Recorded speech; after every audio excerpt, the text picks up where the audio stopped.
지금 말씀하신 것처럼 검찰은요, 구속된 김용 부원장을 상대로 연일 고강도 조사를 이어가고 있습니다. 하지만 이 증거를 확실하게 찾아내기 전까지는 김용 부원장의 진술에만 의존할 수밖에 없는 상황이겠죠.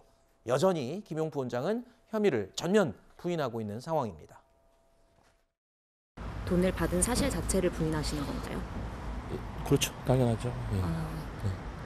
돈을 받은 사실 자체가 아예 없다고 네. 말씀하시는 네. 건가요? 그러면 검찰에서는 어떤 증거로 돈을 받았다고 말씀하시는 건가요?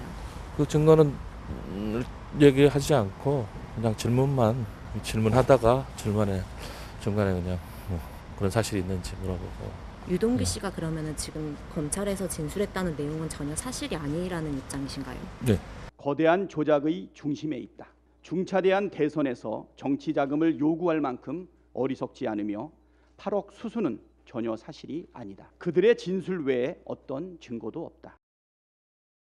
자, 그러니까 김용 부원장의 진술만 갖고는 부족하고 명확한 확실한 증거가 있어야 된다고 했는데 증거에 대한 얘기도 지금 솔솔 나오고 있습니다.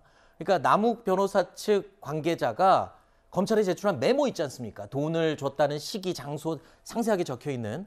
그런데 여기서 숫자가 틀린 부분이 하나 있었다는 겁니다. 그런데 이 유동규, 남욱, 정민용 뭐 이런 사람들이 너나 할 거 없이 동시에 그 잘못된 숫자를 다 하나같이 똑같이 이건 틀렸습니다라고 바로 잡더라는 겁니다.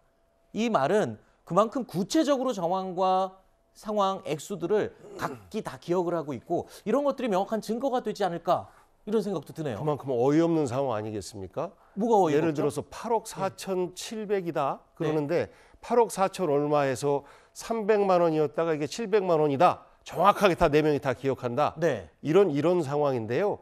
사실 말이 안 되는 겁니다. 예를 들어서 진술자들의 진술의 신빙성을 높이기 위한 검찰의 어떤 조작이다? 수사 기법 아니겠느냐 이런 생각을 해요. 그러지 않습니까? 사람 3명이 모이면 호랑이도 만들어낸다. 엊그제 이준석 대표가 한 말이에요.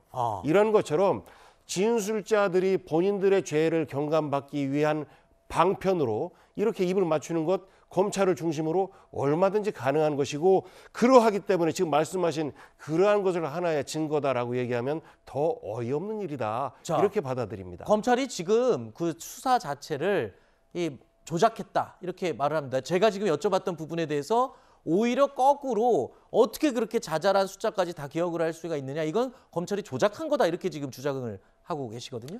아니 그게 뭐 만약에 검찰이 야당의 그 대표와 관련돼서 숫자를 조작을 해가고 진술을 조작을 해서 그 사법 처리를 하려고 한다면 나라가 뒤집힐 일 아니겠습니까? 그거는 우리나라의 사법 체계 그리고 어떤 예를 들면 판사님들이 영장 발부하는 판사님들이 다 그냥 검찰이 엉터리 자료를 그냥 다 믿었다 이렇게 얘기하시는 건데 저는 그렇게까지 우리나라의 사법 체계가 엉망이라고 생각은 하지는 않고요. 또 하나는 이분들에게 실익이 뭐 있습니까? 예를 들면 지금 나온 8억 얼마도 그 얘기함으로써 본인들의 죄가 점점 더 늘어나고 있는 거 아니에요? 그 얘기 안 하고 입 다물고 있으면 그냥 있었던 걸로 재판하고 끝날 거 아닙니까? 뭐 때문에 남욱과 정민용과 유동규, 이모 씨 이런 사람들이 사실은 이런 게 있었습니다라고 그것을 얘기를 하겠어요. 지금 그거를 정당화시키기 위한 이유는 유동규 씨가 나왔다. 이 얘기 하나밖에 없잖아요. 유동규 씨 나왔는데요. 이 사람한테 정치자금법과 무슨 뇌물죄를 적용하는 것들에 문제가 봐줬다라고 얘기하는데 돈을 준 사람은 혐의가 똑같아요. 5년 이하의 징역과 정치자금법은 1,000만 원 이하고 뇌물죄는 2천만 원 이하예요. 돈 받은 사람만 뇌물죄의 경우는 1억 이상이면 10년 이상이 되는 거거든요. 그러니까 유동규 씨가 뭐 저 얘기를 함으로 해서 본인이 정치자금법을 뇌물로 할 걸 정치자금법으로 했다는 얘기는 말이 안 되는 얘기고 알겠습니다. 저런 진술을 해서 저 당사자들이 얻을 실익이 없어요. 알겠습니다. 자, 일단은 중요한 건 검찰의 수사가 어디까지 진행이 되는지가 중요하겠군요. 진술을 넘어서서 명확한 물증, 누구도 이의를 제기할 수 없는 증거가 나오는 것밖에는 없는 것 같습니다.